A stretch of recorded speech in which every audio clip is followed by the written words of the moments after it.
Muy bien, muy buenos días. Bienvenidos a todos a esta conferencia magistral del ciclo 2024A. Esta conferencia la organiza la Coordinación de la Maestría en Estudios Críticos del Lenguaje en el marco de la bienvenida a la segunda generación de nuestro programa de posgrado de la generación 2024A-2025B. Para mí es un gusto recibir en este espacio de Zoom a los estudiantes, por supuesto, de la Maestría en Estudios Críticos del Lenguaje, a los estudiantes de la Maestría en Estudios de Literatura Mexicana, bienvenidos. Y como una situación excepcional, también quiero dar la bienvenida a los estudiantes de la Facultad de Lengua y Literatura de la Universidad Autónoma de Baja California Sur, especialmente los que forman parte de los cursos del doctor Brian Klett y del doctor Gabriel Rovira, que aquí también se encuentran acompañándonos en esta transmisión en vivo. En esta ocasión, la conferencia magistral será dictada por el doctor Roberto Cruz Arzábal del Instituto de Investigaciones Lingüístico-Literarias de la Universidad Veracruzana. Agradezco siempre su amabilidad y su disposición por aceptar mi invitación. Va a ser moderado por nuestra estudiante del primer semestre del posgrado, Ana Gabriela Vázquez de la Torre. Y pues sin más, por supuesto, agradezco a todos aquellos que comienzan a seguirnos en la página oficial de Facebook. Les recuerdo la dinámica. Después de la conferencia tendremos un espacio para dialogar, para hacer un intercambio de comentarios, de preguntas con nuestro invitado, con nuestro investigador invitado. Y deben dejar, por supuesto, sus comentarios en la página de Facebook y agregar su nombre completo. Pues sin más, le cedo la palabra a Ana Gabriela para que ella pueda hacer la presentación. Bienvenido, bienvenidas todos y todas.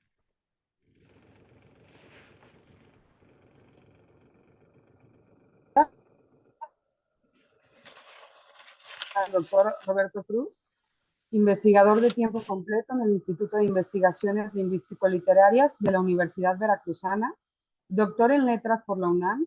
Su tesis obtuvo mención honorífica en el premio a tesis doctoral de la sección México de la Latin American Studies Association en 2019.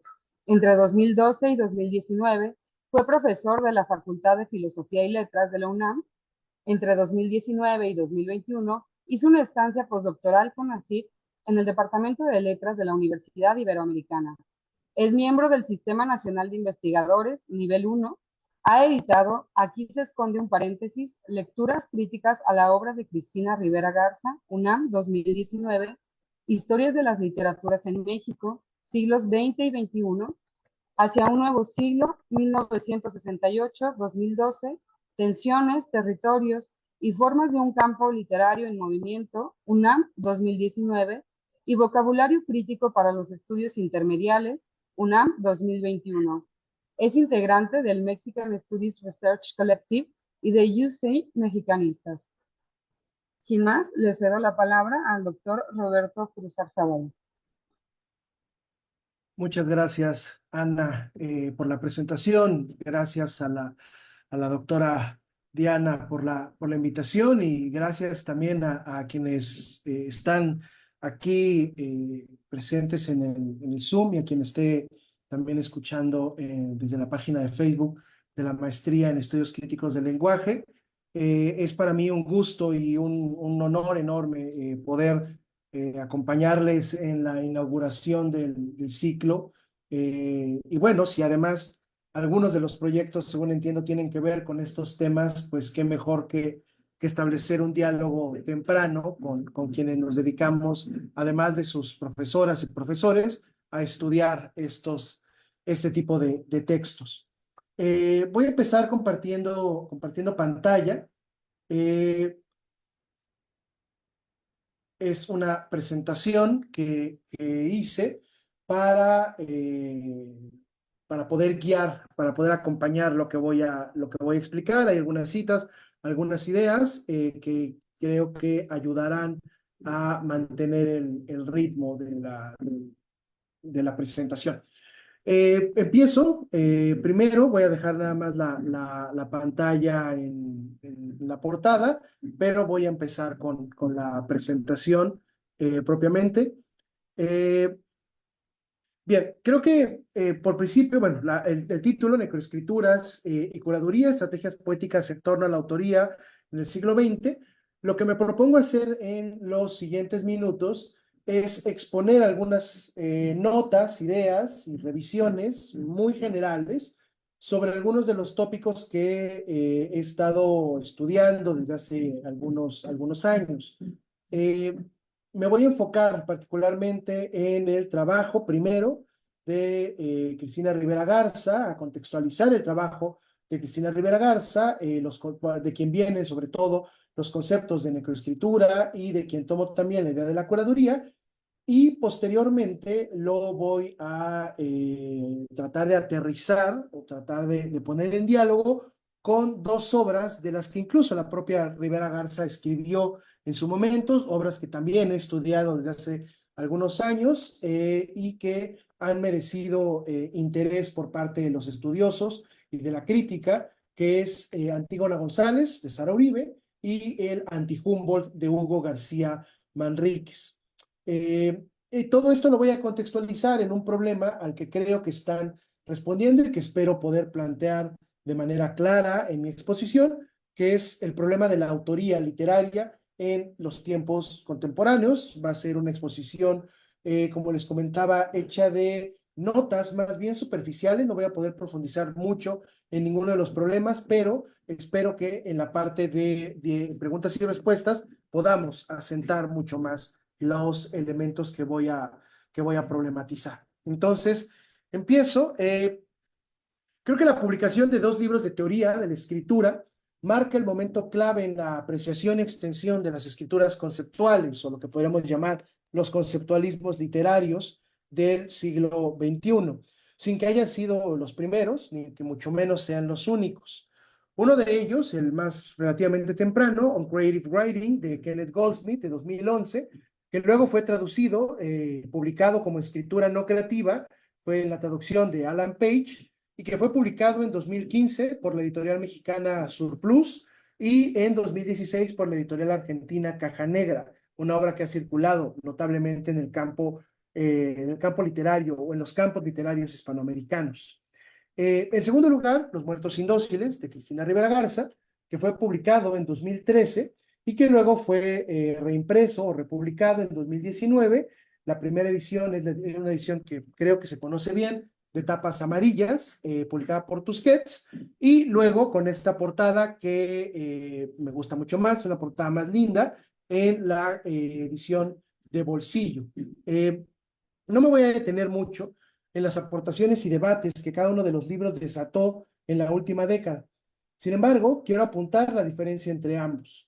Más que una diferencia de procedimientos, pues ambos se inscriben en una estela centenaria que comienza con Marcel Duchamp y la idea del arte como apropiación, atribución, etcétera. Se trata, creo, de dos teorías con etos o con éticas distintas. Mientras que Goldsmith asume que la escritura no creativa es una consecuencia del paroxismo de la vida en Internet, por lo cual la escritura improductiva sería una respuesta estratégica que tiende a mostrar el aburrimiento. Para Rivera Garza se trata de una respuesta que pretende instaurar un estatuto de responsabilidad entre los sedimentos que la obra puede mover. Hay dos ideas distintas de el origen y de los problemas que estas obras atajan en sus reflexiones, aunque evidentemente están en diálogo, más Rivera Garza con Goldsmith, que al revés, por lógicas de la circulación imperial del conocimiento y de los textos. Como decía, ambos textos apuntan a varios problemas. Coinciden en algunos y en otros decididamente se separan. Señalo tres problemas que considero son los más relevantes, al menos para esta presentación. Aunque Goldsmith es el que más insiste en esto, en ambos textos está presente la idea de que existen actualmente demasiados textos publicados. Esta es una imagen de una obra que dispuso Kenneth Goldsmith en 2013, si mal no recuerdo, en la Galería Labor en Chapultepec, en la Ciudad de México, que se tituló imprimir el Internet o imprimiendo el Internet, que mostraba la imposibilidad evidente de imprimir Internet de manera material. Vivimos en una época dominada por lo textual. Contrario a lo que se suele decir sobre el predominio de lo visual, Internet es un medio contrario, perdón, a lo que se suele decir sobre la idea del predominio de lo visual en nuestro mundo. Internet es un medio audiovisual, lo estamos viendo en este momento en el que estamos transmitiendo una conferencia que tiene elementos visuales y elementos auditivos, sonoros, por supuesto. Pero la base operativa de Internet y del mundo digital es una base lingüística. Internet y la escritura digital están hechos de lenguaje, aunque sea un lenguaje no legible para todos los humanos. Es cierto que en 10 años que tiene la obra y la publicación de estos libros, el dominio de las redes sociales audiovisuales ha transformado los espacios principalmente textuales de Facebook y Twitter, por ejemplo, en imitadores o que se han convertido en imitadores de espacios audiovisuales como primero Vine hace algunos años, TikTok e Instagram. Con todo, es claro que nunca como antes se habían escrito y publicado tantos textos alfabéticos. Vivimos en el exceso de lo publicado, en el maremoto de los signos legibles que de tanto proliferar se han vuelto ilegibles. El segundo problema en el que coinciden es la crisis de la materialidad letrada o la materialidad textual, gracias al auge y normalización de la escritura digital, a tal grado que podemos estar en un mundo que hoy podemos denominar post-digital, es decir, que asume lo digital como parte de la naturaleza inherente de lo textual. Una de las transformaciones principales se debe sin duda al paso de la escritura en soportes impresos a la que sucede en soportes digitales, un cambio que ha durado al menos 30 años. Este cambio significó una conversión tanto en las maneras de entender la textualidad como en los espacios de sociabilidad de la literatura. En el cambio de siglo comenzó el auge de las bitácoras digitales o blogs, de los que ya casi nadie se acuerda, que eran espacios personalizados en los que cada escritor o escritora podía reflexionar de modo público, reconocer a sus pares, engarzarse en polémicas e incluso publicar textos de creación literaria que podían formar parte después de publicaciones o permanecer inéditos, entre comillas, es decir, permanecían publicados, pero en un formato electrónico. Este apogeo de la escritura en soportes electrónicos se acompañó de un cambio de mayor envergadura. Prácticamente toda la escritura que se produce en la actualidad ha sido escrita en procesadores de texto y con Internet como herramienta complementaria principal. Esta relación entre ambos elementos produjo, por un lado, una gran cantidad de agentes que creaban comunidades basadas en la lectura y escritura en Internet. Por otro lado, la adquisición de competencias y perspectivas que transformaron la escritura literaria, ya sea porque permitieron pensar la escritura como una codificación que puede ser transformada por otros códigos, ya sea porque generó un retorno crítico a los materiales que dieron forma a la literatura en épocas anteriores, es decir, pensar de otra manera la literatura impresa, la distribución de los libros, etc. Hoy en día, los textos se reproducen de manera relativamente automática como instrucciones para escribir textos semejantes a otros textos que engendrarán otros semejantes en programas de escritura automática como ChatGPT, por ejemplo. Es entonces cuando la crisis de la materialidad letrada y la proliferación conducen también a una crisis de las autorías. Sin embargo, esta crisis no se basa exclusivamente en la posibilidad de que cualquiera pueda escribir y publicar, cosa que se hace en redes sociales, sino a una forma específica de la autoría, que está relacionada tanto con las herramientas técnicas con las que se procesa la escritura, como con la economía política de la literatura. Es decir, quién es un autor, quién es un lector y cómo uno y otro se comunican para producir valor simbólico y valor económico, lo que llamamos la industria editorial.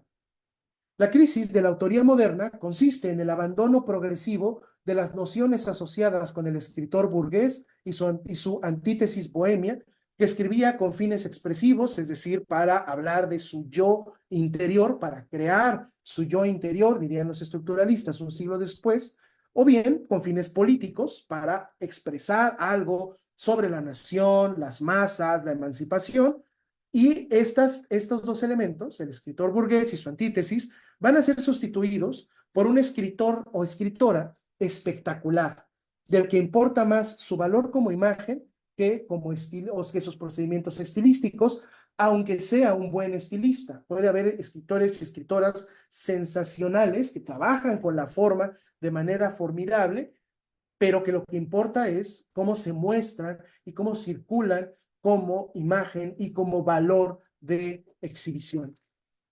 Al respecto, escribe Ana Gallego Cuñas en este libro extraordinario, Cultura Literaria y Políticas de Mercado, que afortunadamente además es un libro que está disponible para descarga libre. Escribe Gallego Cuñas que si muta el capitalismo, muta la cultura literaria. De ahí que con la nueva economía, lo que llamamos neoliberalismo de los últimos 35, 40 años, haya perdido su aura estética y se haya expandido en sus formas sociales y materiales.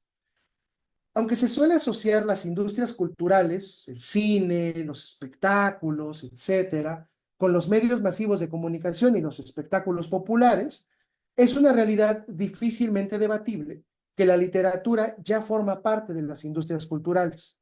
No solo unas cuantas casas editoras monopolizan la producción y comercio de libros a nivel mundial, sino que además estas casas editoriales pertenecen a conglomerados que concentran también la producción y distribución de otros medios, música, cine, noticias, espectáculos, deportes, etc. Aun cuando la reutilización de contenido, que puede trasvasarse múltiples veces entre medios, se conjuga con la multipropiedad de los conglomerados mediáticos, dentro de los que se encuentran las editoriales, lo que produce lo que se ha denominado una industria de la adaptación. No se publica solo para leer, se publica para que esa obra en unos años se convierta en película, en serie de Netflix, en parque temático, etcétera. Y todo forma parte de los mismos conglomerados. Los mismos conglomerados son además son clubes, bueno, no clubes, grupos de inversionistas anónimos que poseen el dominio sobre estas grandes empresas que, no sé, pensemos en una obra que se publica en Penguin Random House Mondadori, que años después se adapta como serie a Netflix mediante casas productoras de la casa Bertelsmann, que es la propietaria de Penguin Random House, y esto además se acompaña, como toda serie o como toda película, de un soundtrack que se publica en Spotify, que circula en YouTube, que es distribuido por casas disqueras que también son propiedad de Bertelsmann. No importa si es una casa disquera popular y no importa si es Peso Pluma quien está en el soundtrack de la serie de Netflix, va a circular por Universal Music, o si es, no sé, si le encargan el soundtrack o la música, la banda sonora a un compositor de música contemporánea, académica,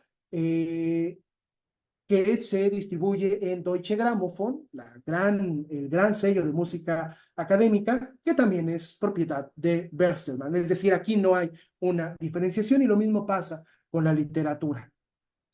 Los autores literarios proveen de ideas que se trasladan a otros medios, pero, y aquí viene lo interesante, no renuncian a las ideologías del genio expresivo o del innovador cultural, sino que éstas forman parte de la fachada con la que se presentan y que sostienen su espectacularización.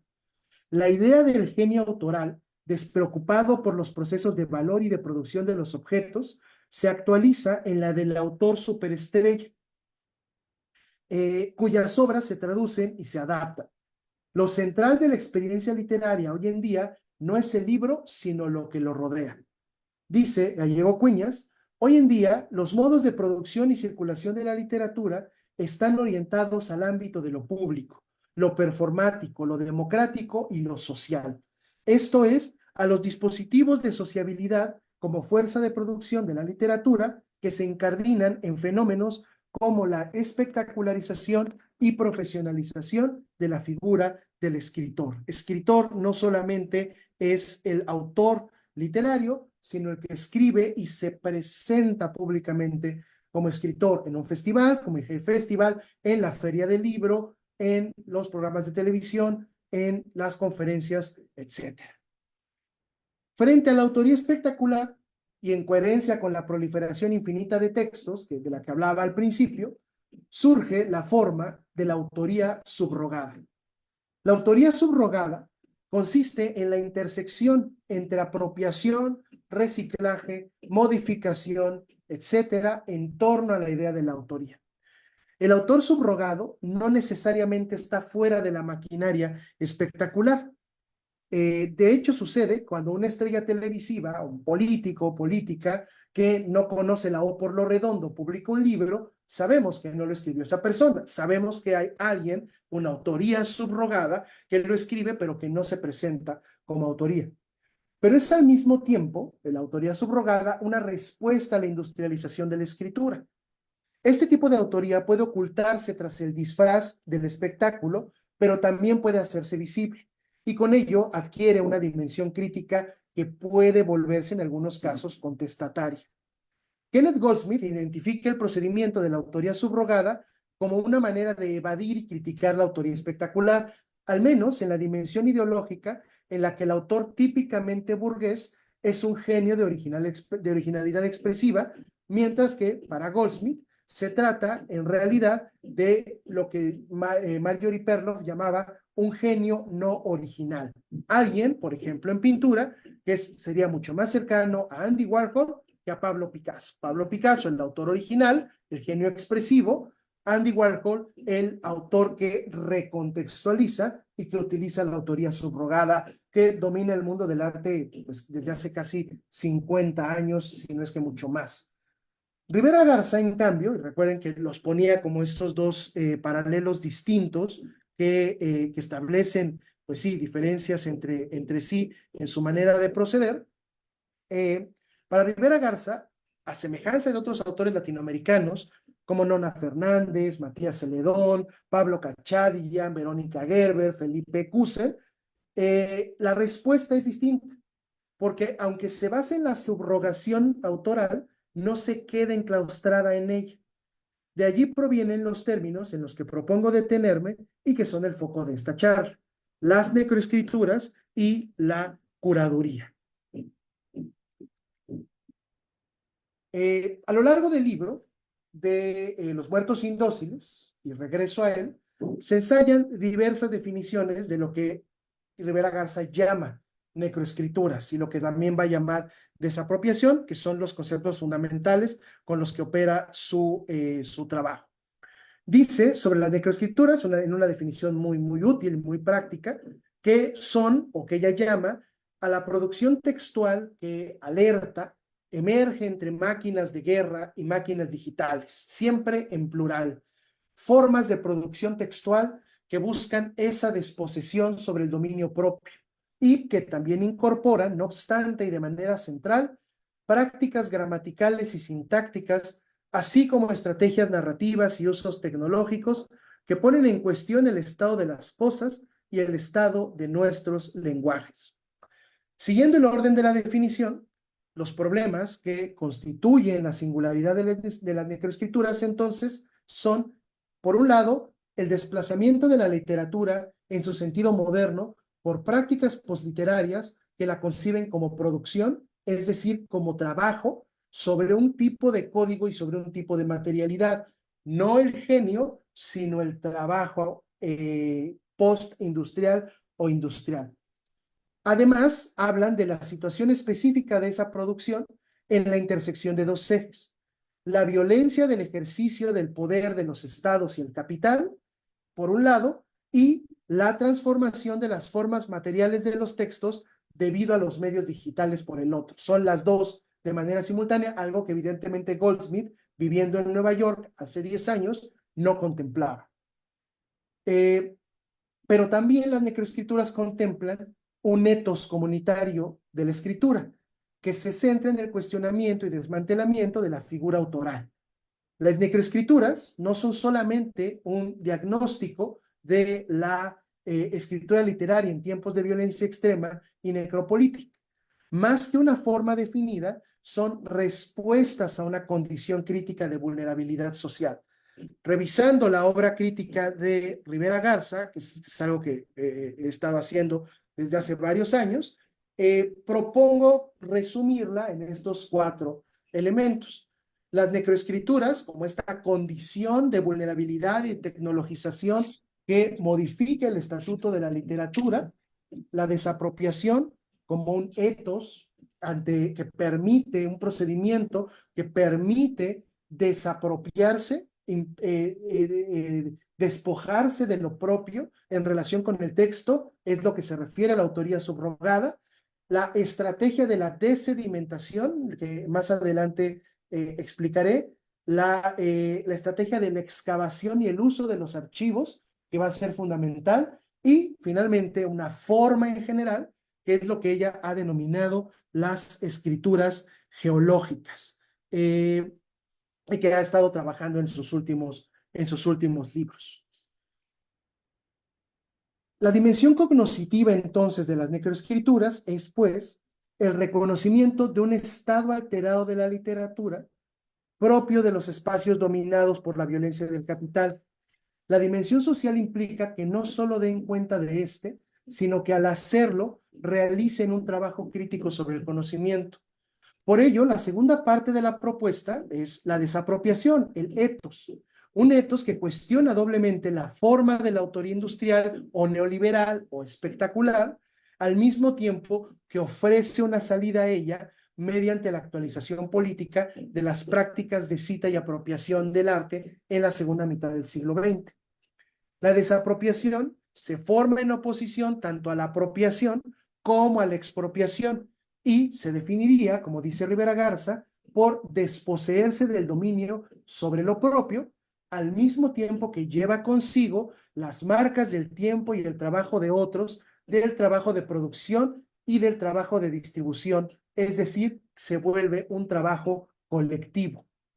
Es un movimiento que implica la recuperación de las prácticas, que las prácticas extractivas han alejado de la forma literaria o a las que han incluido previamente digeridas por la industria cultural, sin servirse del poder del Estado como el agente dominante de lo simbólico. En los años siguientes, esto lo hace, recordemos, en Los Muertos Indóciles, en los años siguientes, Rivera Garza cambió ligeramente, fue evolucionando, cambiando su pensamiento, porque empezó a entrar en diálogo de manera más explícita e interesante con autoras como Saidiya Hartman, M. Norvis Philip, Christina Sharp, Fred Moten o Gloria Anzaldúa. Ellas son, y Fred Moten, él, son pensadoras situadas en Estados Unidos, en el norte global, pero en las esferas afroamericanas y chicanas o latinex de pensamiento y escritura, que aunque están de ese lado, escriben y piensan relacionalmente, es decir, en relación con la historia y con el archivo y no solo con las tecnologías. Están en un polo distinto de Kenneth Goldsmith.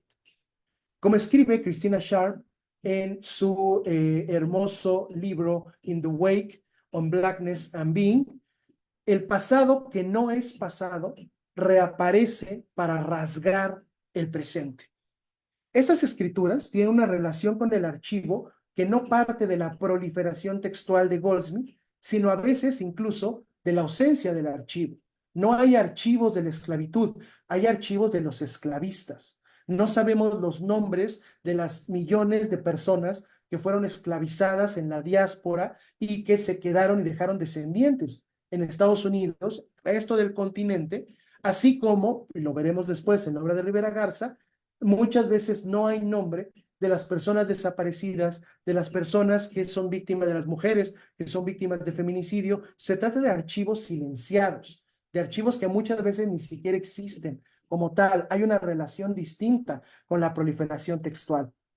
Estas escrituras no reescriben lo excesivo, sino que restituyen lo vacío. La memoria de los que no ocupaban un lugar en la historia textual, pero cuyos cuerpos le dieron sustento a esa historia textual. Ante los fantasmas que reaparecen porque la violencia no ha cesado, la escritora adquiere la función de curadora en dos sentidos.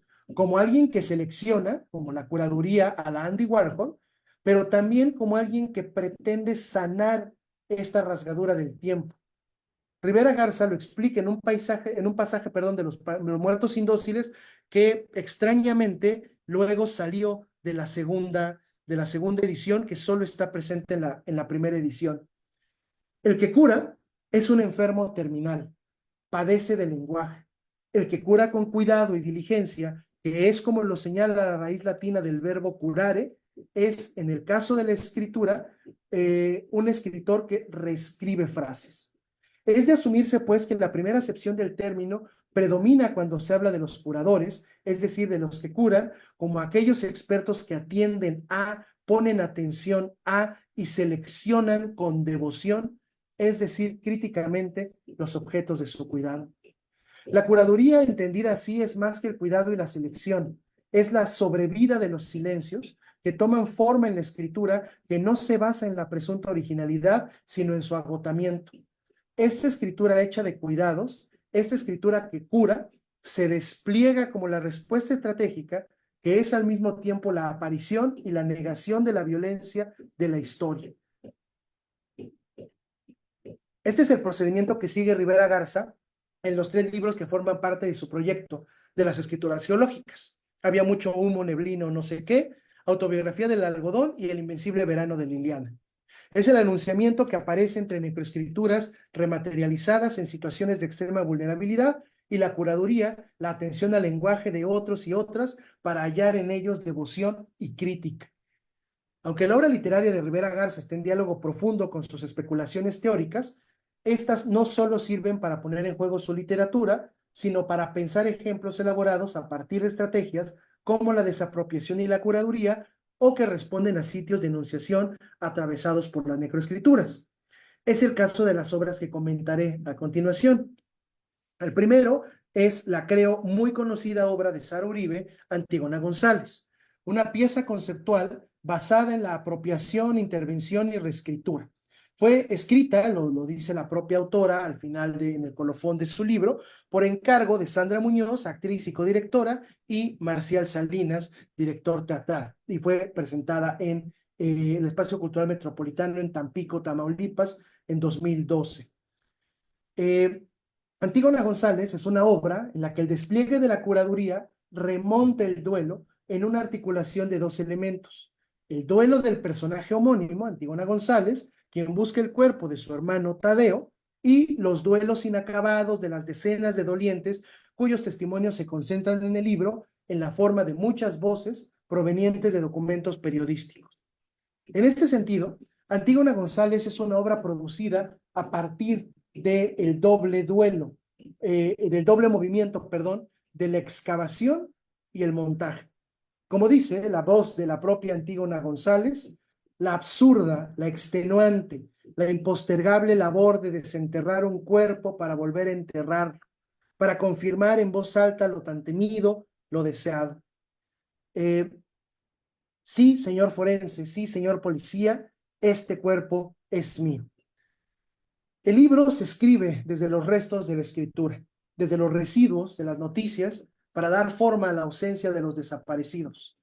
El libro no puede enterrar los cuerpos, pero sí hace presente el espectro siempre diferido del cuerpo desaparecido, la insistencia de la memoria a pesar de la injusticia. Es, como lo ha estudiado brillantemente Senia Llévenes en un artículo, una poética de lo sagrado, una restitución del momento sagrado y no solamente del momento legal, del hallazgo, del momento periodístico que da cuenta de estos hechos atroces. Encontramos en el libro una escritura subrogada, pero no una que se solaza en ello para participar de la economía de las autorías espectaculares, sino para despojarse de lo que queda de la imagen. Uribe surce a partir de 2 elementos en los textos que lee. Por un lado, la insistencia y la repetición de las antígonas en la historia. Todas las antígonas aparecen mencionadas y restituidas en la obra, pero especialmente aquellas de América Latina. Y por otro lado, surce también los silencios en los nombres de las personas asesinadas extraídos de la nota roja. El movimiento entre afirmación y silencio permite leer los huecos de la historia, hacer que los fantasmas que nunca han dejado de estar presentes rasguen la escritura. La voz de Antígona González es una voz ficticia, es un personaje creado de manera ficcional, pero su ficción sostiene documentos que hablan gracias a esa voz.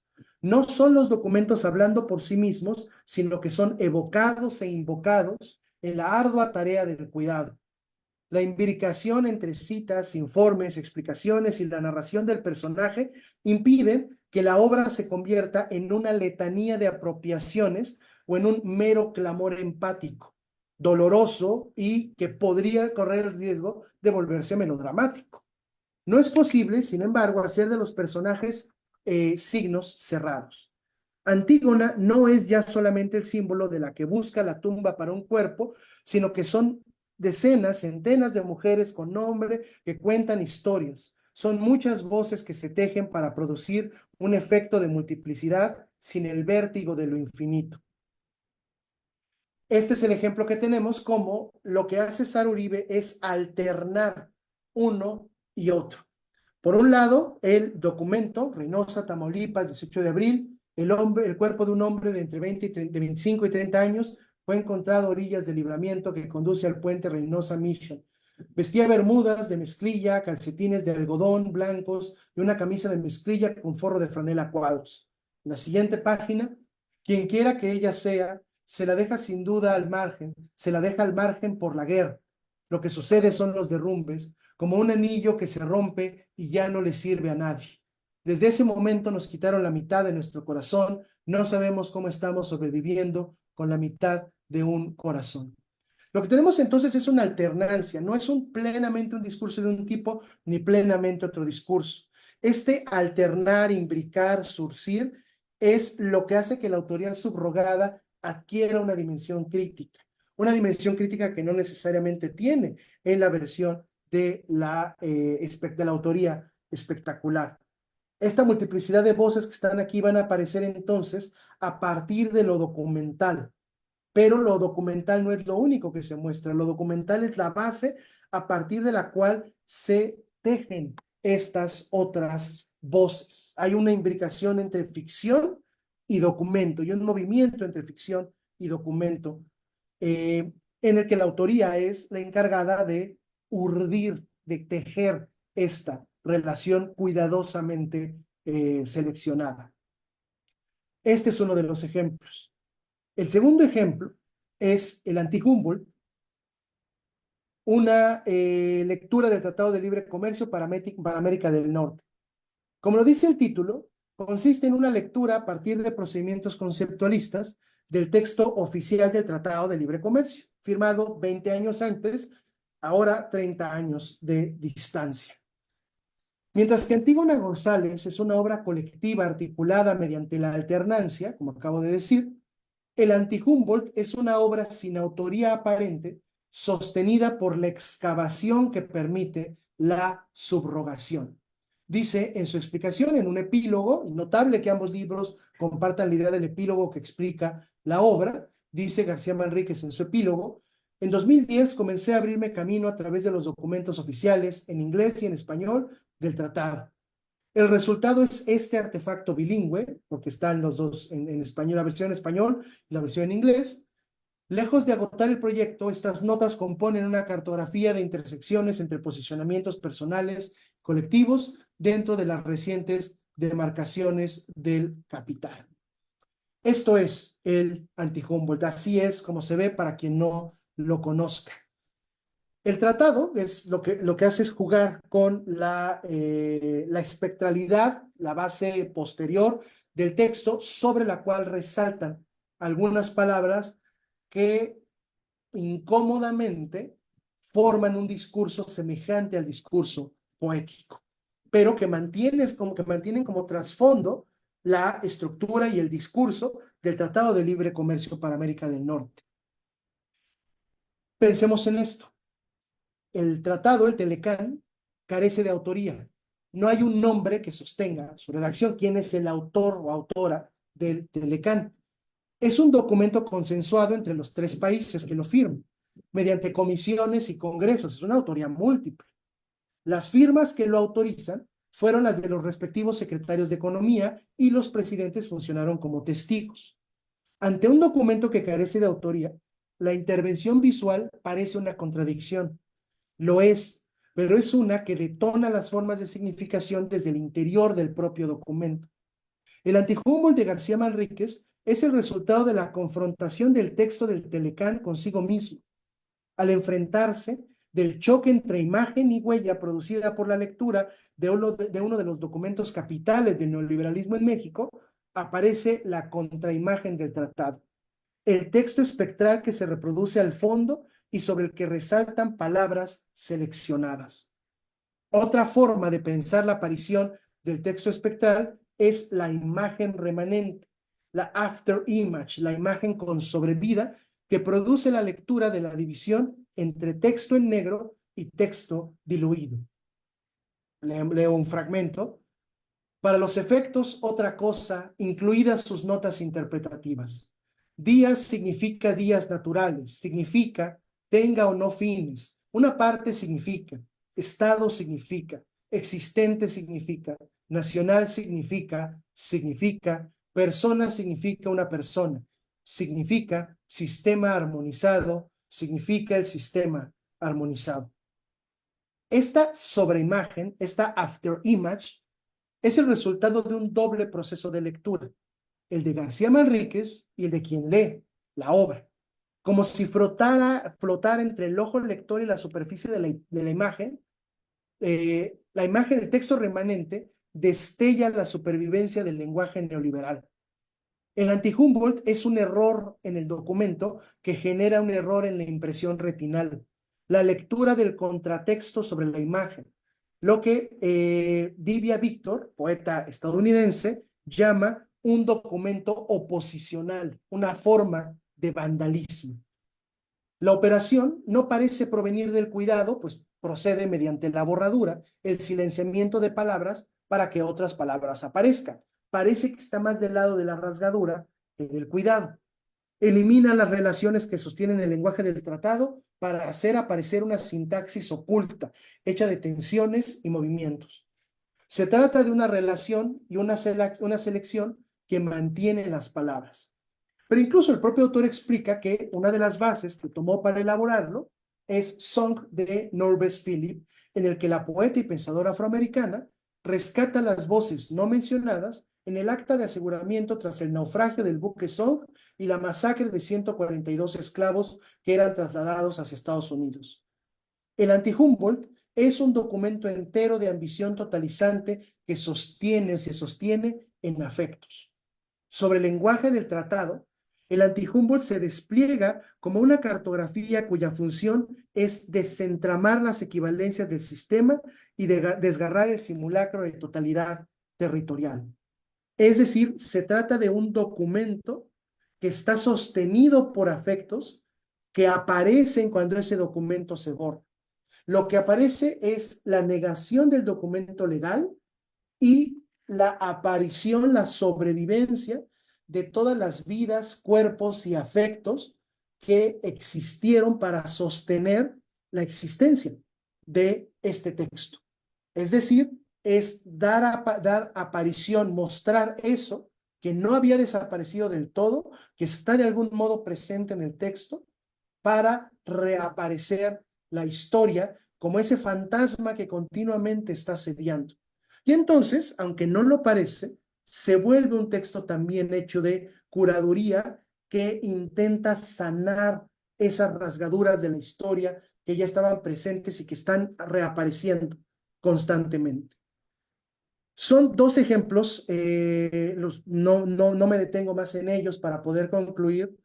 Lo que intento mostrar en esta exposición es cómo las necroescrituras, la desapropiación, la curaduría, son formas que si bien hoy en día están mucho más presentes en las escrituras contemporáneas, tienen una historia reciente, pero tienen una historia que se ha acompañado de reflexiones teóricas, de reflexiones críticas, que a su vez son respuestas estratégicas a la economía política de la literatura.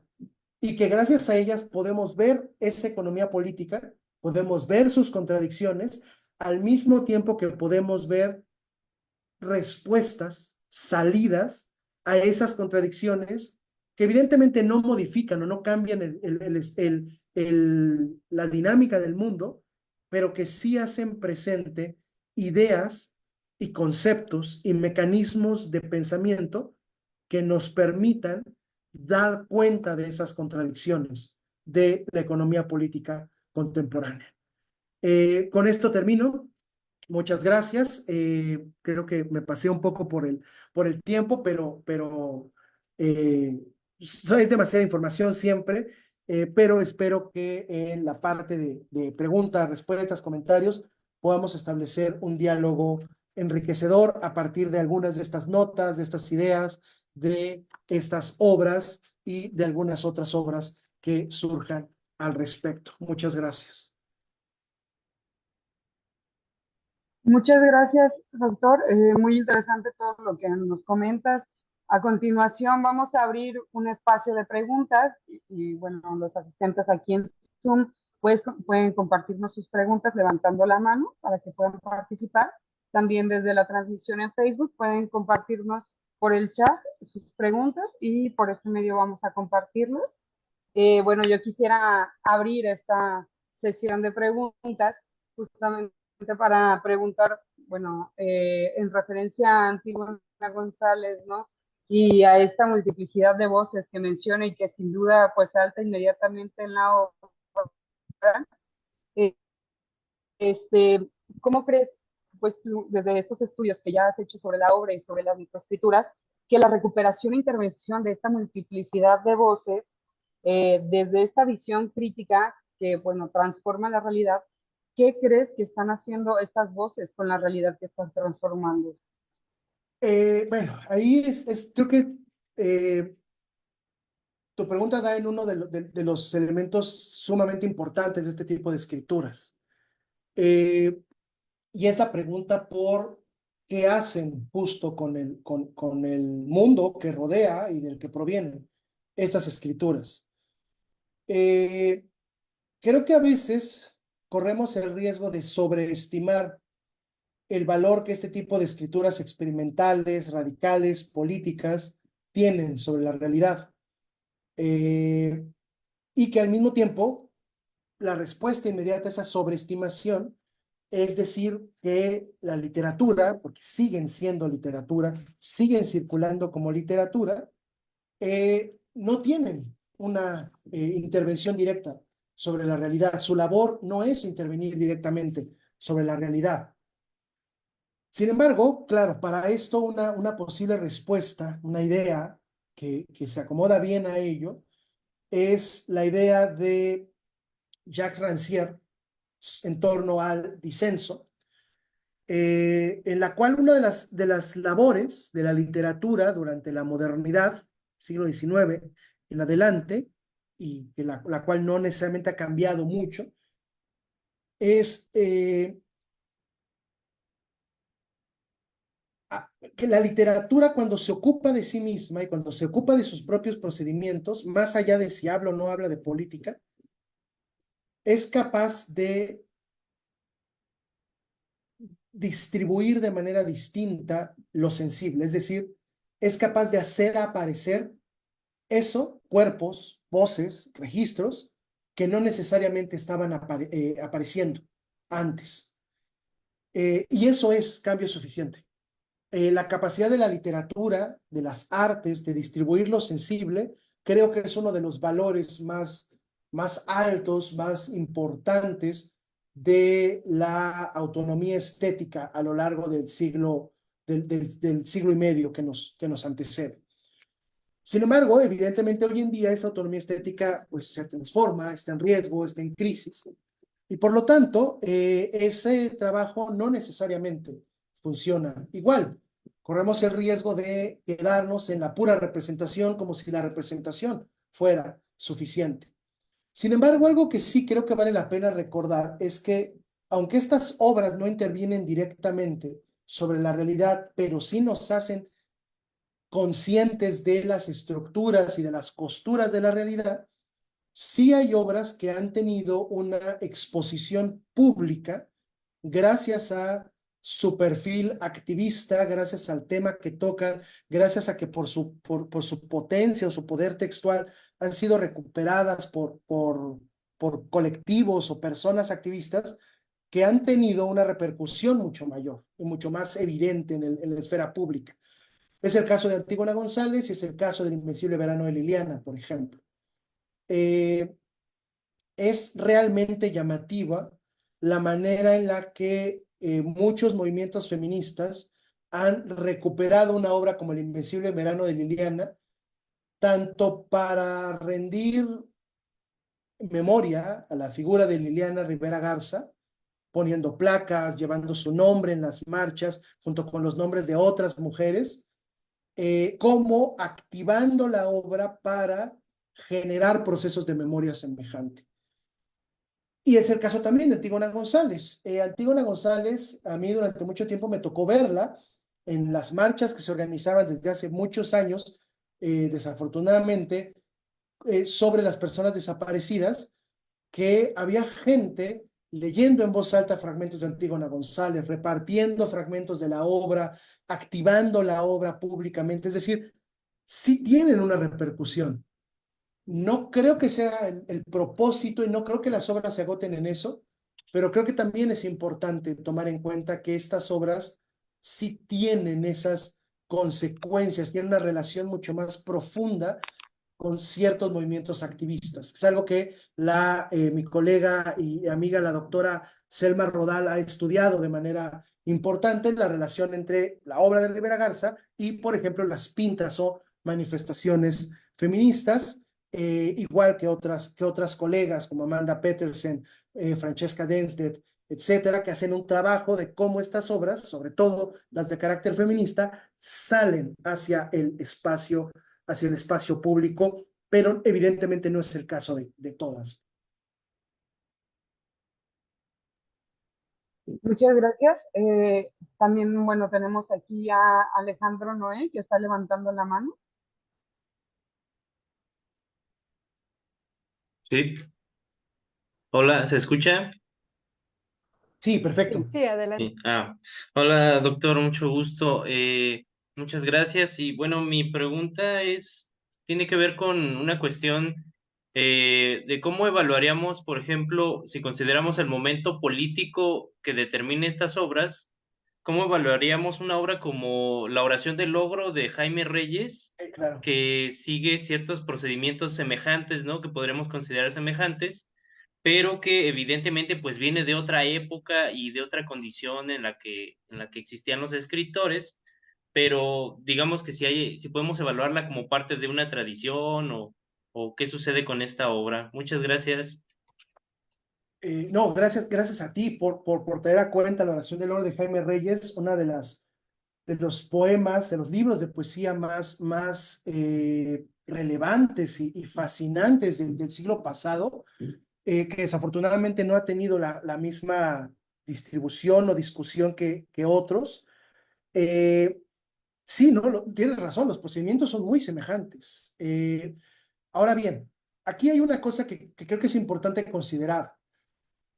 Yo expongo los términos que utiliza Rivera Garza porque son muy útiles para pensar estas obras que son contemporáneas, que la propia Rivera Garza leyó y explicó en algún momento, pero por eso me parecía importante, aunque no insistí en ello de manera tan explícita, sí me parece importante entender que tanto la Goldsmith, Rivera Garza, Sara Uribe, Cachayan, Nona Fernández, etcétera, están dentro de un movimiento, dentro de una dinámica social que más allá de si se comunican o no, tiene que ver con la economía política del lenguaje contemporáneo.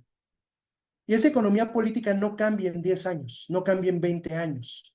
No es algo que estén inventando propiamente estos autores, aunque no fueran conscientes de lo que se había hecho antes.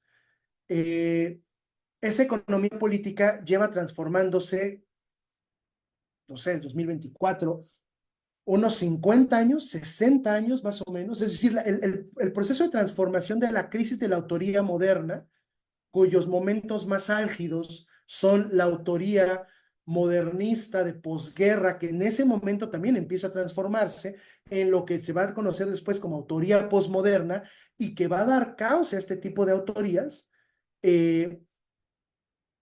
pues permite entender que esas dinámicas tienen una historia mucho más larga de lo que yo conté. Y entonces, no creo que Jaime Reyes esté propiamente dentro de una tradición. Creo que corremos el riesgo de meterlo a fuerza en un tipo de obra o de relacionarlo con un tipo de obra que no estaba leyendo necesariamente cuando fue escrita a Jaime Reyes. Pero los procedimientos sí son semejantes y entonces sí podemos establecer diálogos entre ellos. Y sí podemos establecer que esos diálogos nos permitan identificar esas dinámicas de la economía política de la literatura y del lenguaje que nos permitan entender lo que las obras estaban haciendo. Y ahí, por ejemplo, un caso notable es que cómo se recuperó estratégicamente, de manera anacrónica, creo yo, casi deliberada, a un autor, un artista como Ulises Carrión, cuyos procedimientos sucedieron de manera notable en los años 70 y 80, que después pasa al mundo del arte, no era tan conocido, y en los 2014, hasta su exposición en el Museo Jumex y luego en el Reina Sofía, pues llega un momento de consagración artística, simbólica, que parece tardío, pero que al mismo tiempo permite explicar este tipo de escrituras. Entonces, no es que Carrión fuera propiamente un antecedente directo, es un antecedente estratégico, y casos semejantes sucede con Jaime Reyes.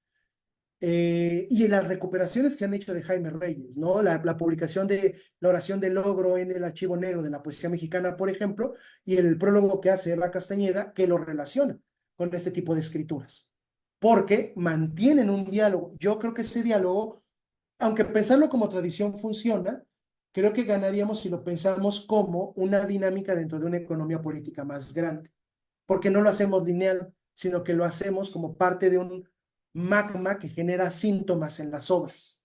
Y creo que es un poco más rico leerlo de esa manera que apegarnos a la idea de tradición, que de todos modos puede ser útil para pensar otras cosas, por supuesto.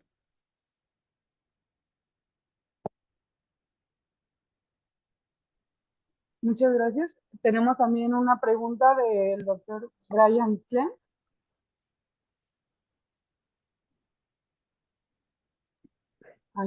Me parece que se acaba de hacer. Y aquí estoy. Sí, te Bueno, escuchamos.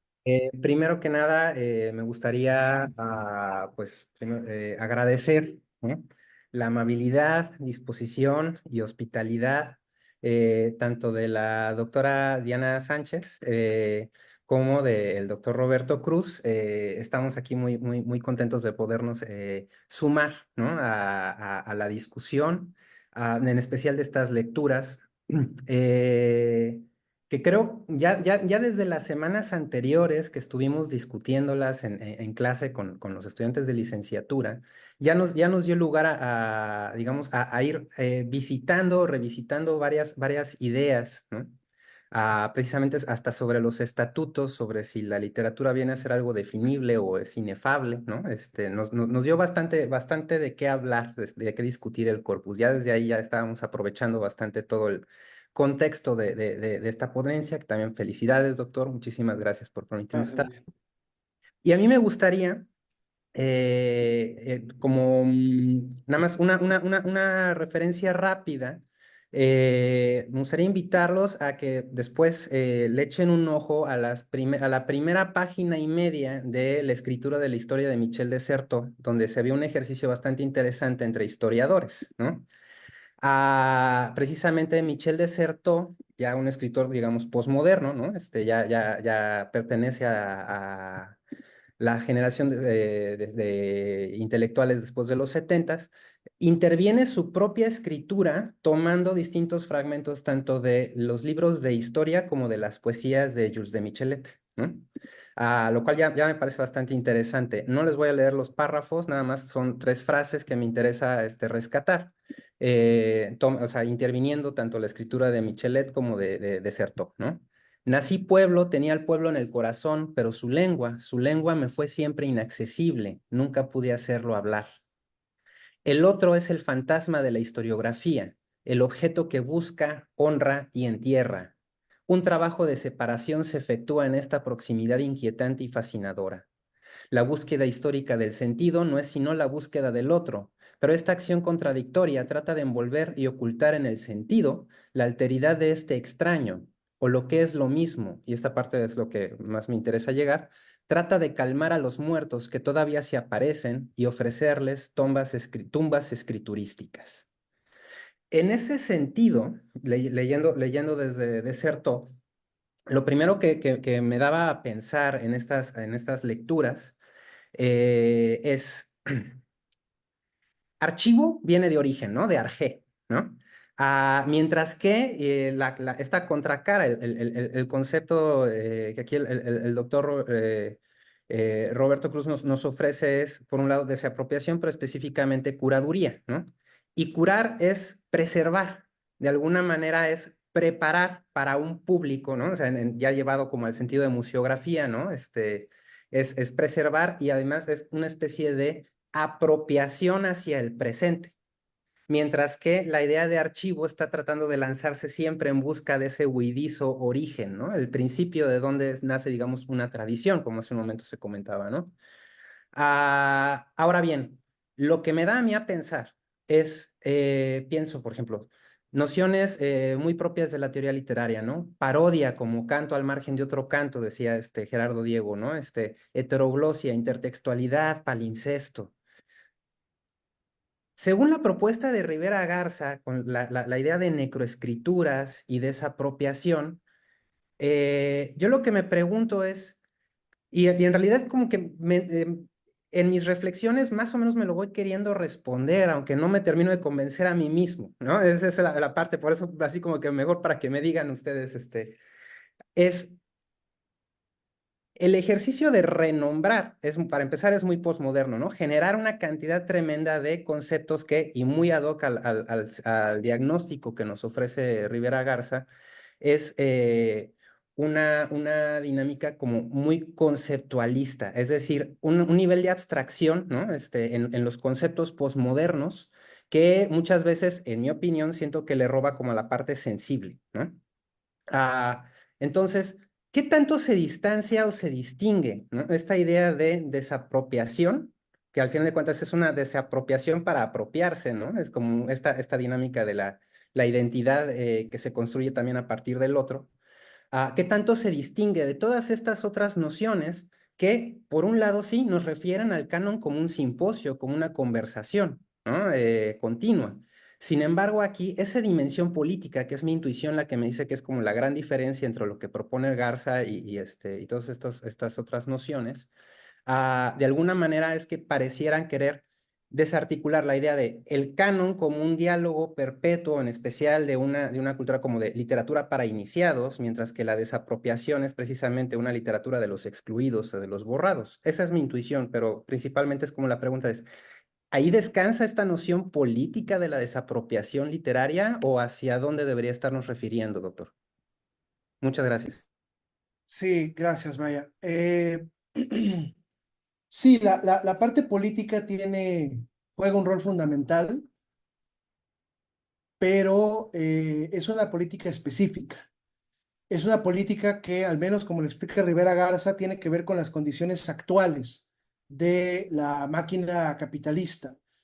Es decir, el capitalismo en los 200 años que lleva como sistema dominante y los 500 en los que tardó en formarse, eh, se basa básicamente en lo mismo y se basa precisamente en el despojo de los elementos de las relaciones sociales para convertir algo en mercancía. Y el gran logro del capital es la conversión del trabajo en mercancía.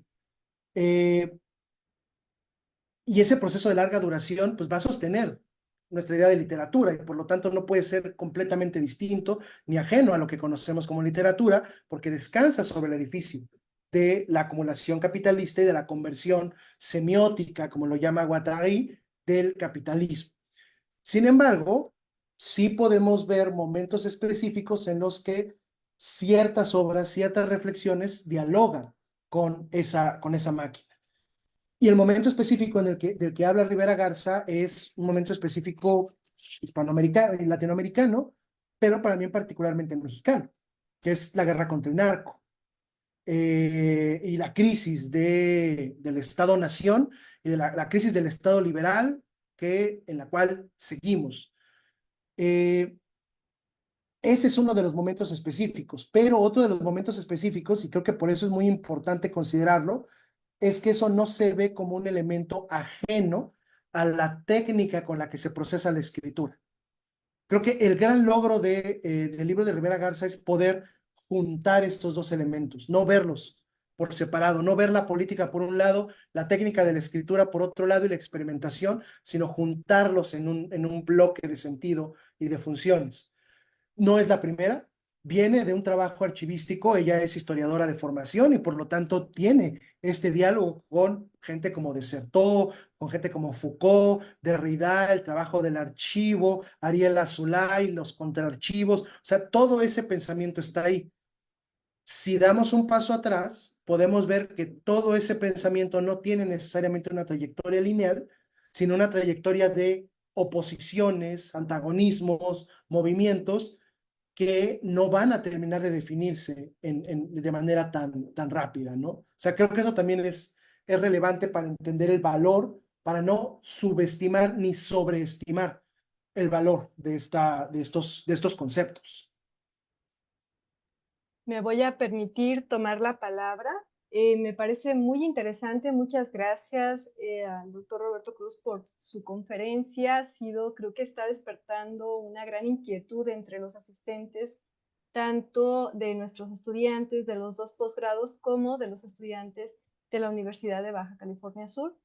También en la comunidad que nos ve en la página de Facebook hay algunas preguntas, las voy a leer para ir tomando notas, ¿no?, de sus inquietudes y poder resolverlas por cuestiones de tiempo.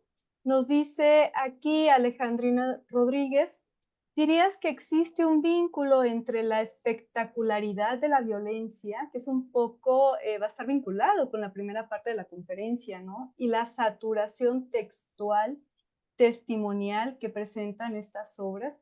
Y creo que se corresponde también con las reflexiones que en su momento le permitieron a Rivera Garza publicar este libro de necroescrituras, ¿no? Como muy bien lo señalas, este vínculo entre un estado muy particular de la situación en México, pero también que promueve cierto tipo de escrituras, ¿no? Y que incluso ella va a incorporar el término de una escritura comunal, ¿no? Alexis Orozco también comenta, podemos entonces decir que la necroescritura es una forma de ficcionar hechos violentos o históricos para humanizar y dar respuesta a las industrias periodísticas y editoriales que economizan dichos eventos. Como que el neoliberalismo nos está aquí todo el tiempo pues acompañando, ¿no?, también esta pregunta con respecto a la industria editorial, si sus intereses también marcan ciertos tópicos, ciertas temáticas como marcando una línea editorial también para los autores, ¿no?, particularmente para las escritoras que ahora van ocupando un mayor espacio de visibilidad.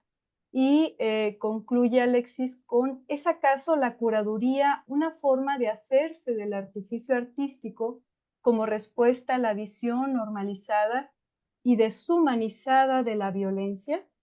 Dejo aquí estas dos preguntas. Gracias. Bueno, sí, afortunadamente son preguntas que se relacionan.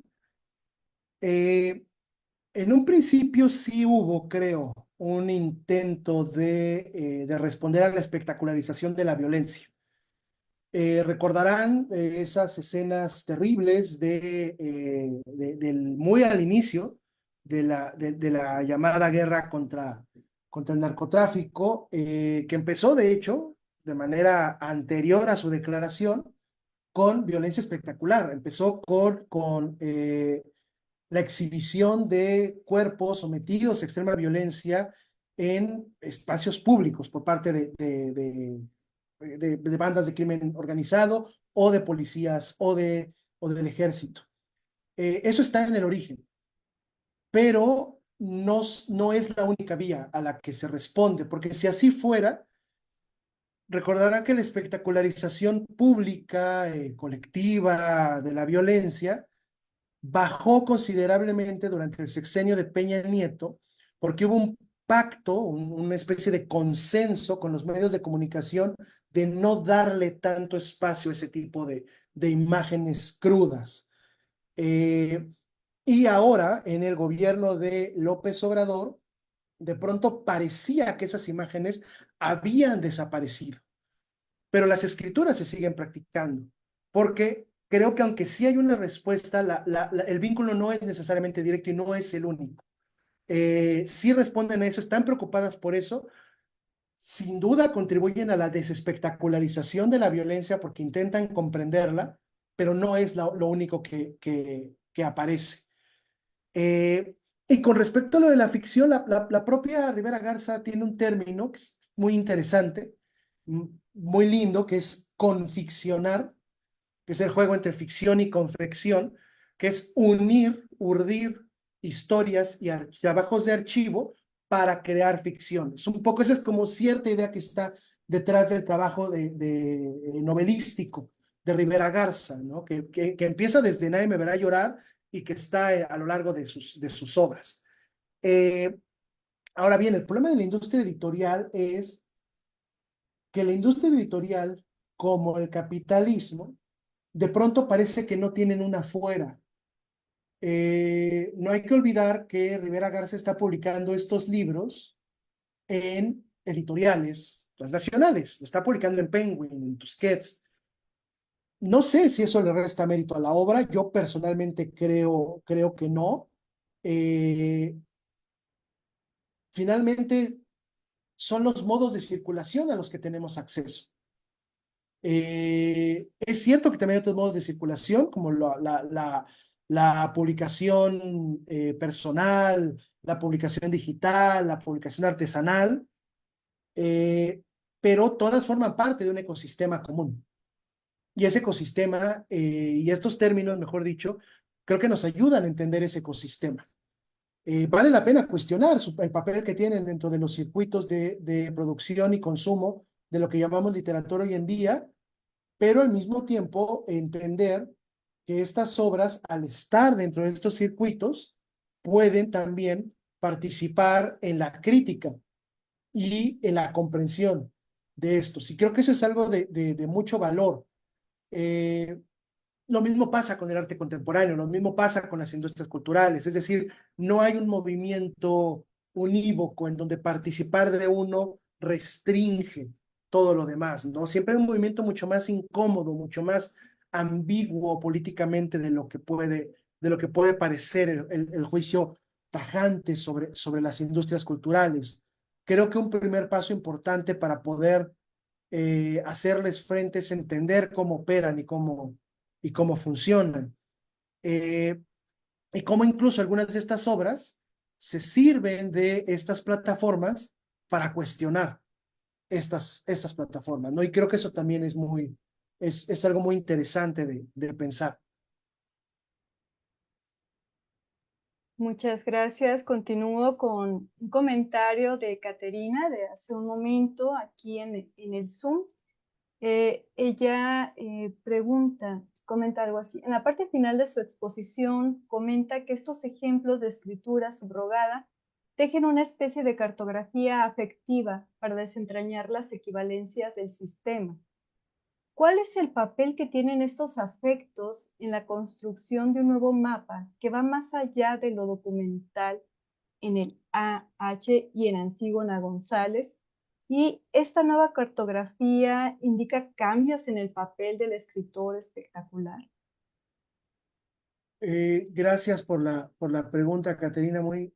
Justo es algo en lo que evidentemente no ahondé y nada más dejé como pista, y es algo en lo que he estado trabajando últimamente que me interesa particularmente, cómo estas obras, particularmente pienso en el Anti-Humboldt porque es la menos evidentemente emocional o afectiva. En Antígona González queda muy claro por dónde va la parte afectiva del duelo, etcétera, y creo que por ahí es de donde más se le ha leído y se ha utilizado. el antifútbol es mucho más difícil de ver. Pero yo he estado pensando esto a partir de el trabajo de la autora estadounidense Patricia Ticineto Cao, que es una de las especialistas de lo que ya se llama ahora como el giro afectivo. Y ella tiene un término que me resulta particularmente interesante que denomina los afectos infraempíricos. Los afectos infraempíricos son aquellos movimientos de pulsiones que solo somos capaces de cartografiar cuando aparecen, pero cuya existencia es anterior a esa aparición. Es decir, lo que sentimos son las consecuencias de los afectos y no los afectos en sí mismos. Entonces, lo que yo creo que hacen estas obras es generar filtros, mallas de sentido con las cuales los afectos infraempíricos pueden mostrarse como síntomas de un movimiento y de una dinámica de fuerzas subyacente. Y que estos movimientos, estos afectos infraempíricos aparecen no representados en las obras, sino como parte de la forma poética de las obras. En la resonancia, en la disonancia, en el movimiento, en la identificación, por ejemplo. O sea, creo que es ahí donde aparece. Y creo que podemos ganar algo para pensar estas obras de manera afectiva a partir de esta idea del afecto infraempírico, en el que las obras responden y muestran los afectos sin necesariamente representarlos. Que creo que es algo que algunas de estas obras están intentando hacer, hacerse a un lado de la representación.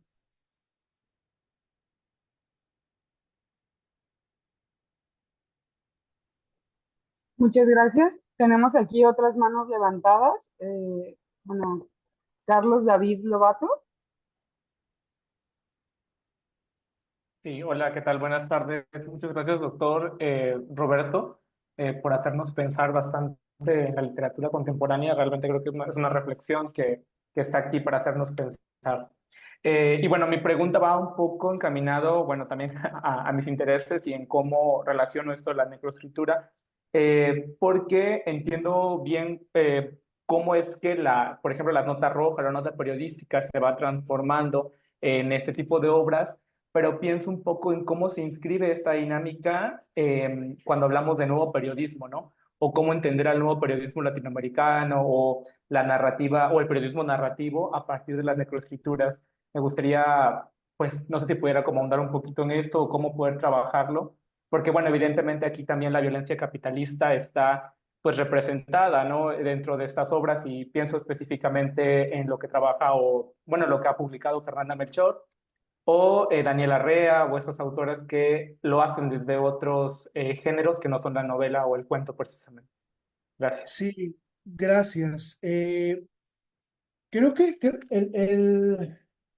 el asunto con el periodismo narrativo contemporáneo es que está, digo, como la literatura contemporánea también, está moviéndose entre dos polos, cuando menos, que parecen opuestos porque forman parte de la misma economía, de la misma economía política. Eh, por un lado, el periodismo narrativo creo que nunca ha gozado de mayor prestigio como ahora. Ahora, 40 años para acá. O sea, no es una hora de hoy, ayer, sino de una temporalidad que supera la edad incluso de algunos de quienes están aquí presentes. Eh, la cantidad de podcasts narrativos que hay, por ejemplo, sobre periodismo, la manera en la que el storytelling ha absorbido el periodismo de denuncia o el periodismo narrativo, por un lado.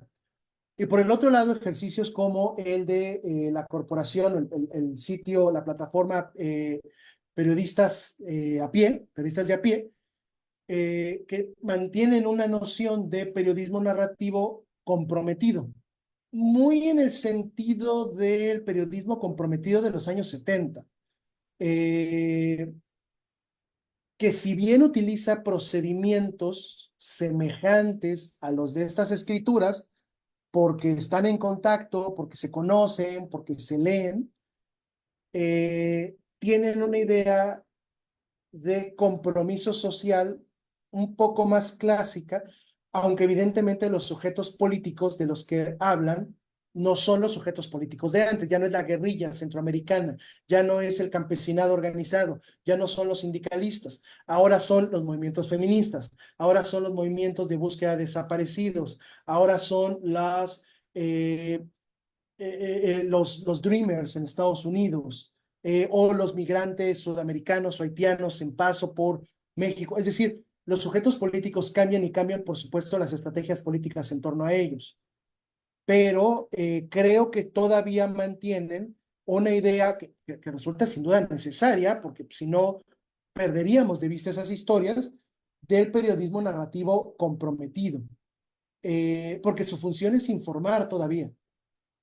Su función no es desmantelar la economía política del periodismo, su función es informar. Y eso lo vemos en las obras no sé, o sea, el periodismo narrativo de Daniel Arrea, por ejemplo, todavía está presente. La fosa común del Didier Carrión, por ejemplo, en donde es importante nombrar, pero no para desmantelar la autoría, sino para informar y concientizar a una sociedad. O sea, creo que eso todavía es importante y eso no niega el valor de las escrituras políticas dentro del ámbito de la literatura, que se van a comunicar y que son porosas, pero que mantienen una lógica, creo, todavía distinta y discernible de ambas, aunque habrá momentos sin duda en los que se crucen.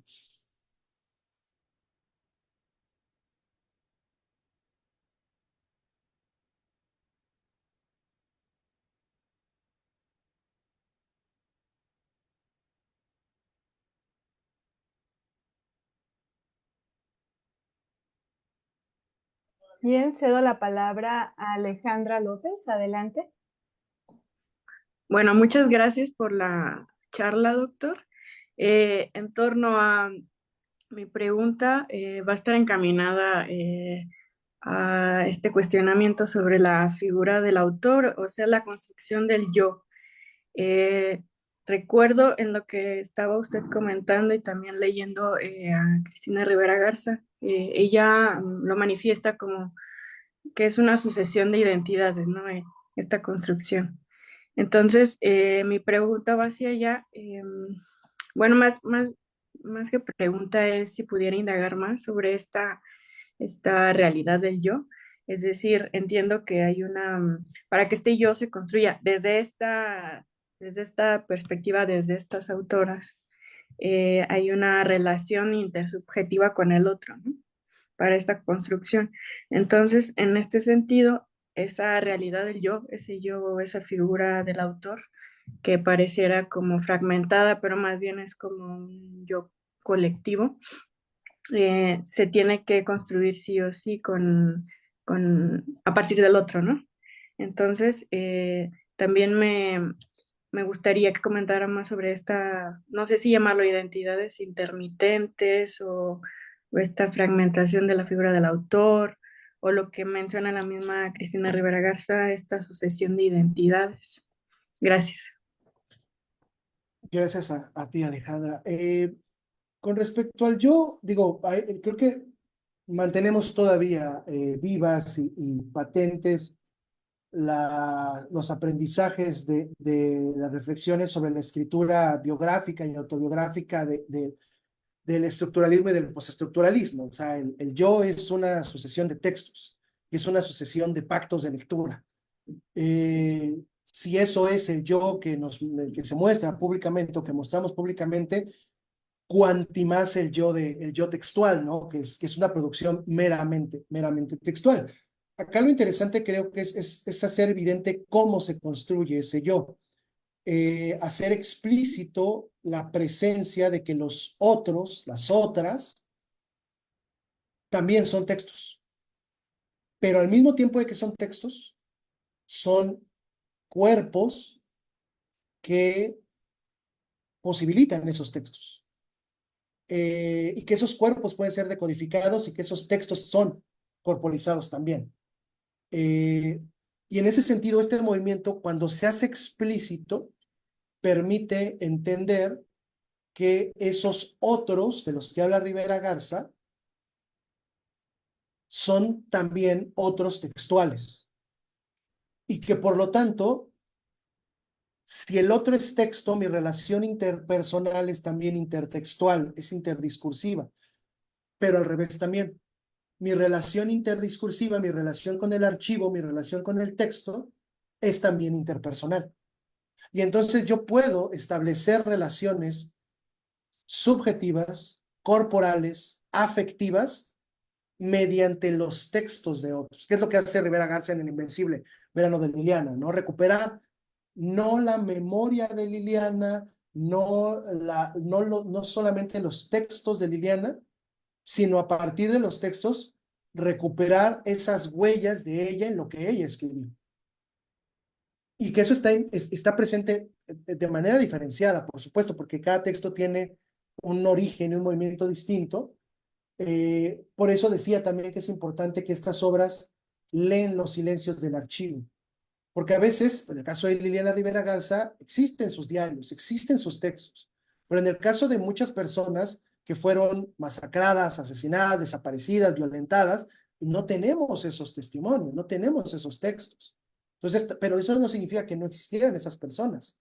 Entonces, lo que podemos hacer, lo que hacen pensadoras afroamericanas como Christina Sharp, como Sevilla Hartman, es leer los vacíos del archivo para en esos vacíos recuperar esas huellas textuales de personas que sabemos que estaban ahí, pero que parecía que no dejaron huellas textuales. Y entonces el juego con esas subjetividades adquiere otra complejidad explícita. Y creo que eso es parte también importante de lo que sucede en algunas de estas obras o de lo que podemos pensar en estas obras, ¿no? Y eso no quita que el yo sea hoy en día un tipo de pacto que moviliza una gran cantidad de obras de las industrias culturales. Eso no vacía de sentido las otras escrituras del yo, pero es importante considerarlo. Porque si bien durante mucho tiempo la escritura en primera persona estuvo subestimada, ahora goza de un prestigio autoral espectacular, notable, en buena medida explicable, no solamente, pero en buena medida explicable por la relación que tiene con las industrias culturales y por la formación de un yo espectacular que sostiene este tipo de autoría.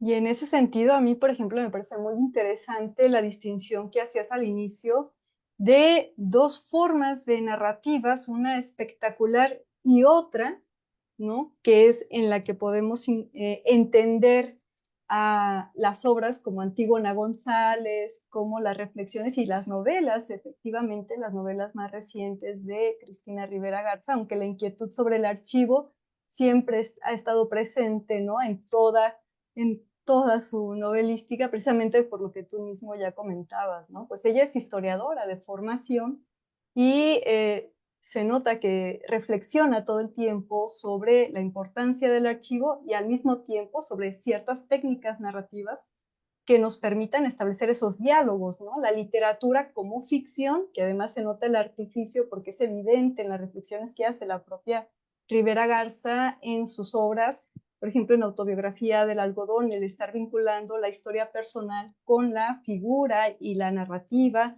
de un José Revueltas, por ejemplo. Eso nos permite pensar la literatura más allá, ¿no? De solo un diálogo intertextual, sino incluso vinculado con esa memoria individual, esa memoria personal y al mismo tiempo con el rastreo y la reincorporación de distintos soportes de la memoria, podríamos decirlo, ¿no? Que va a ser en su narrativa. Pensando en todo esto y recuperando de nuevo los comentarios que se encuentran en Facebook, una de las preguntas que se hacían acá, y no sé por qué ya no la puedo volver a ver, pero se preguntaba a alguien por allí si la escritura de Rivera Garza, por esta complejidad técnica, no era más bien una literatura para académicos, ¿no?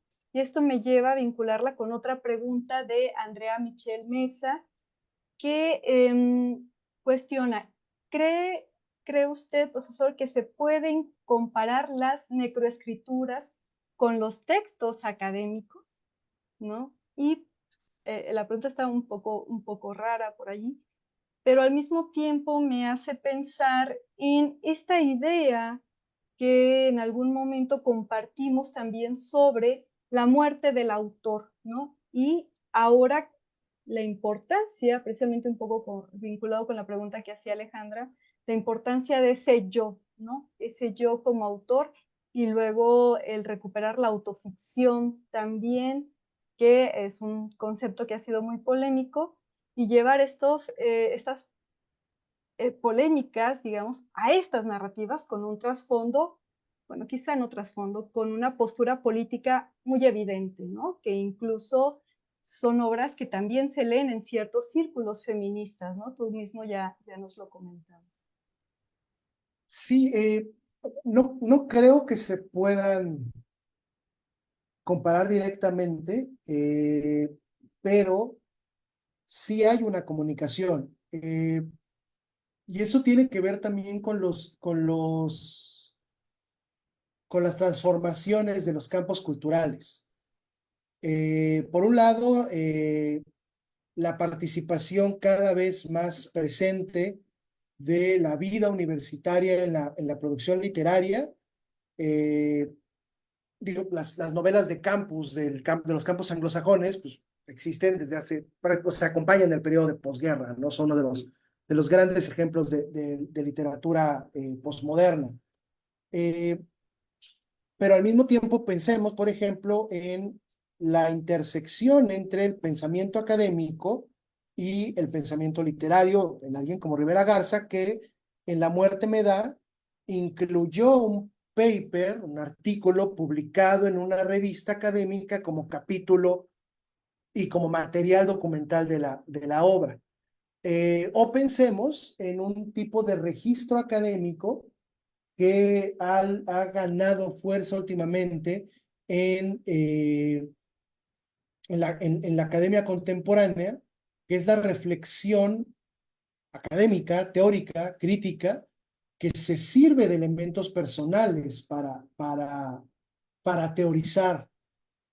Algo que se ha denominado autoteoría, que no tiene que ver con la ficcionalización del yo, sino con la teorización del yo, o de utilizar mis vivencias, mi situacionalidad como persona que pertenece al ámbito académico, como parte de los procesos de reflexión teórica crítica.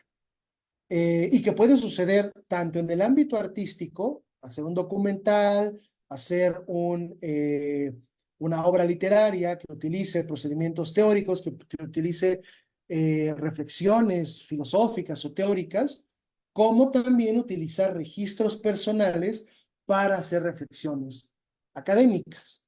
Eso está presente, por ejemplo, en las obras de las autoras afroamericanas que mencionaba. Eso está presente en autoras que se mueven en un ámbito mucho más literario, como Maggie Nelson, pero también está en autoras como Nona Fernández, por ejemplo. Entonces, hay ahí como una porosidad de los campos que permite una comunicación mucho más fluida de la que sucedía antes, pero que no cancela la especificidad de los campos, porque sí podemos todavía, aunque sea por pura práctica social, entender la diferencia de una obra que se publica como literatura y que circula en un tipo de mercado, y una obra que se publica como académica y que circula en otro, que se pueden mover, sí, sin duda se pueden mover, y están en diálogo y están constantemente en movimiento, pero no implica que no podamos establecer estas diferencias, ¿no?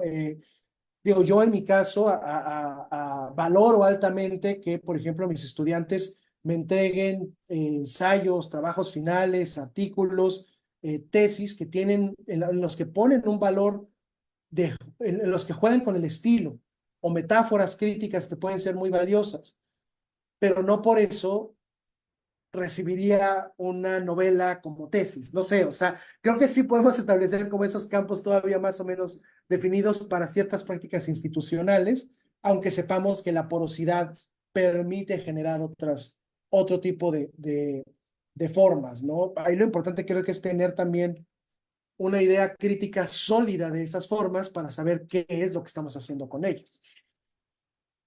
Muchísimas gracias. Estamos sobre el tiempo. Recupero ya un último comentario nada más del Facebook. El maestro Francisco Estrada comenta, muchas gracias, agradece la charla y dice, quiero preguntar sobre la capacidad de este tipo de prácticas literarias para modificar las prácticas de la industria editorial mexicana, sobre todo pensando en los dos ejemplos concretos de los que hablaste y que se publicaron hace más de 10 años. Muchísimas gracias, maestro.